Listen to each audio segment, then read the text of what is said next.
there you go, folks. There is Joseph Parker yet again questioning the legitimacy of Daniel Dubois' sickness. And he said, I was left in the dark. I guess you really can't doubt him. He said he was sick. But it just doesn't make sense. Usyk was calling him out, then he pulls out, and now they've made this big fight. If a man says he's sick, he's sick. I've just got to take him at his word, right? And Joseph Parker, here's the impersonation. Here's Joseph Parker. I was left in the dark. I guess you can't really doubt him. He said he was sick, but it just doesn't make sense.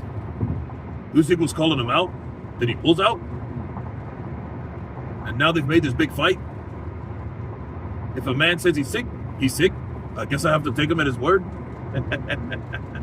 In other words, people, he doesn't fucking believe Daniel Dubois. You know what I mean? Because everything that was lined up happened, and everything that presented itself happened.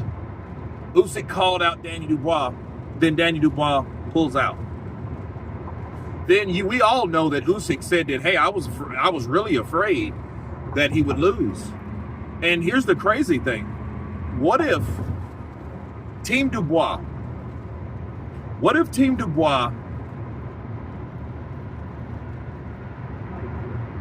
listened and was concerned about the doubts that Usyk had that Daniel will beat Parker? Think about that for a minute. See, Team Usyk had already picked Joseph Parker to beat Daniel Dubois. Then Daniel Dubois pulls out. You see what I mean? So that's what Parker's saying. And I can understand Parker. I mean, anybody that knows the situation knows that if anybody should be frustrated, it's Parker, because Parker was the guy that, first of all, if you go back before that, to put everything on the table for those who don't know, Jarrell Miller said that, hey man, I heard that they didn't even want Parker because they was going to match it with Parker, and they didn't want Parker because Parker moved around too much.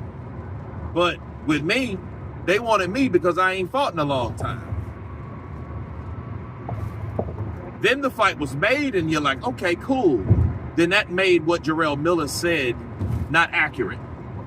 But Usyk then calls out Daniel Dubois. Then Daniel Dubois conveniently pulls out. So, yeah, if I was Joseph Parker, I would be suspicious, and I would stay suspicious until they make that fight with me. But here's the thing. Joseph Parker, at this point, because the fight's already made, there's nothing he can really do about it but be bitter about it, to be real. But, I mean, that's his God-given right to feel any type of way he wants to feel about it. You see what I mean? But the only way that he's going to get justice from Daniel Dubois would be if Daniel Dubois beat Alexander Usyk. That's the only way. That's the only way we'll see a fight that needed to happen anyway, eventually, that didn't happen when it's supposed to happen, is if Daniel beats Alexander Usyk. That would be the only way that fight takes place. That's the sad part, because we could have seen a good fight, but we don't know what type of fight that would have produced. And, you know, I think the reality behind it was, the raw truth about the matter was, Team Dubois did not know that they were 100% sure, or over 50% sure, that they were going to beat Joseph Parker. So they pulled out. So the first little bullshit that came up, they used that as an excuse to leave that fight. You know what I mean? Because they wasn't really worried about money, because they're like, no, we'll wait for the next one because Alexander Usyk wants us. And he was going to wait for the winner, but he doesn't have to worry about that. We're going to eliminate the doubt. We're going to eliminate the threat that Daniel may go in there against a fucking banana peel. We're going to eliminate that altogether. So Joseph, we're not fighting. and somebody is going to have to replace me because I'm going to fight for the undisputed heavyweight championship of the world. And from a business standpoint, I could understand that because, you know, who wouldn't want to fight for undisputed if they got the opportunity? You know what I mean? Hey, truth be told, Dillian White did that shit to Otto Island. He did that shit to Otto Island when he was going to fight Tyson Fury, and then he had the Otto Island fight. Then what did he do? Oh, I got an injury, so he bailed out, and then he fought Tyson Fury. You see what I mean? So I mean, people do it all the time. So Danny Dubois is not the only one.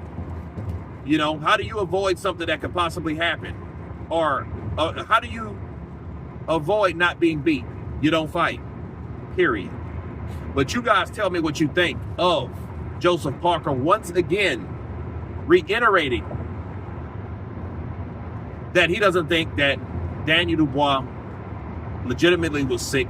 Of course, please subscribe. And you guys been counterpunching.